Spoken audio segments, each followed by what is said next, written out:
Another team in the AFC North we're looking at now, the Pittsburgh Steelers. And unfortunately for the Pittsburgh Steelers, they're not going to the Super Bowl like their catchy song says this year. They're going to be trying to use the same Steeler formula to win that they've used for the past 40 years that has brought them 6 Super Bowls. But they just don't have the talent this year compared to their Super Bowl championship teams of the past. Ben Roethlisberger is a great quarterback when healthy. The problem is he struggles with injuries. He takes a lot of hits, and that's because he extends plays with his legs and creates a lot, but he's left himself vulnerable to the big hit, and he's paid for it in the past.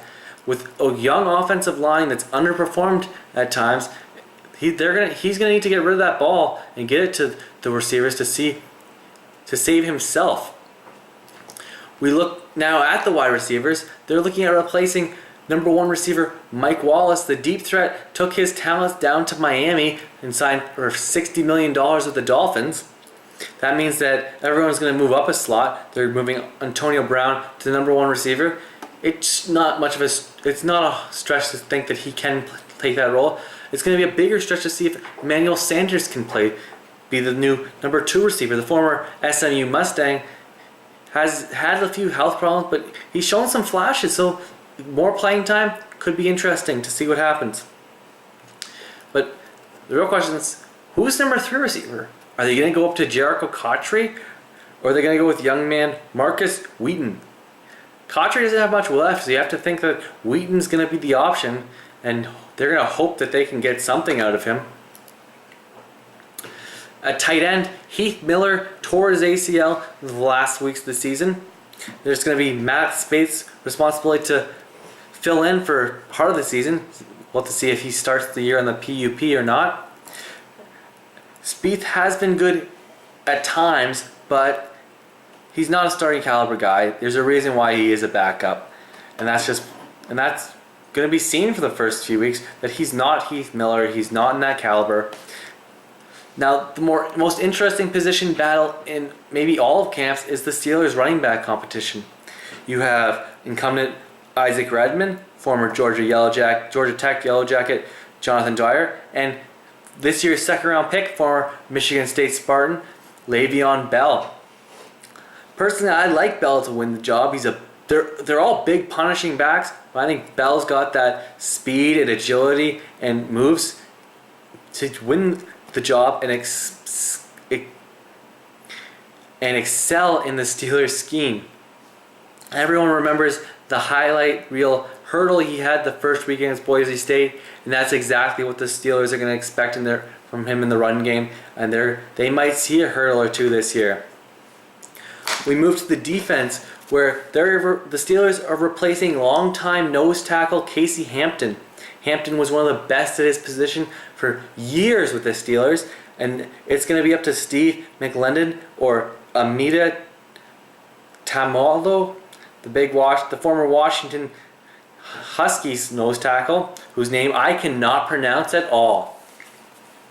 He was dominant against Baylor in that wild shootout bowl game a few years ago, and did a good job of containing the Bears for the first half until RG3 got loose and put up a ridiculous 60-plus points. We move to the ends where it's going to be an interesting rotation. Ziggy Hood came in last year as an injury replacement and played well. Long-time incumbent Brett Kiesel is up there in age, and it's going to be interesting to see how they use him. Are they going to give him the full amount of snaps that he's got in the past, or is it time to pass the torch to Cameron Hayward, the former Ohio State Buckeye and high pick of a few years ago?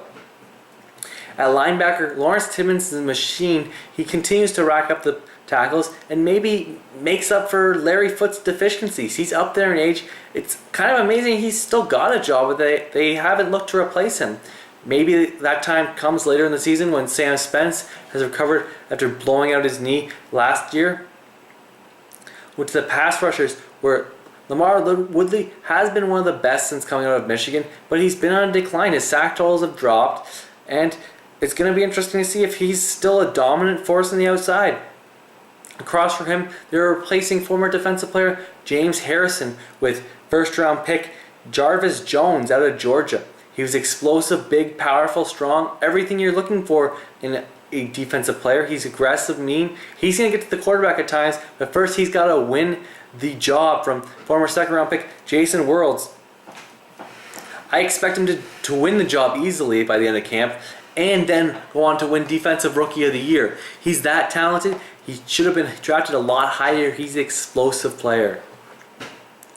Move to the secondary, where it's Troy Polamalu, Ike Taylor, and Ryan Clark, all up there in age, and you have to wonder how much they have left.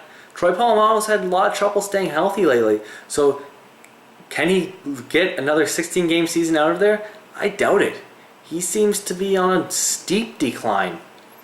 Ryan Clark, as long as he can stay healthy, he's going to be one of the better. He's going to have to pick his game up because there's not a lot of depth behind him if Polamalu goes down. The Steelers lack the depth that other teams have, especially when you compare them to the Bengals in the division, who have tons of depth.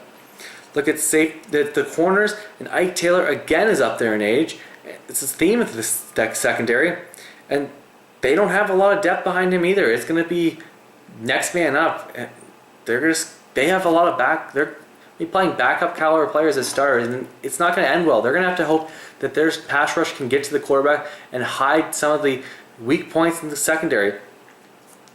Luckily for them, they have a dependable special teams with Sean Swism, but I still only see this team as a 500 team, and they're not going to be close to the playoffs this year, I don't think.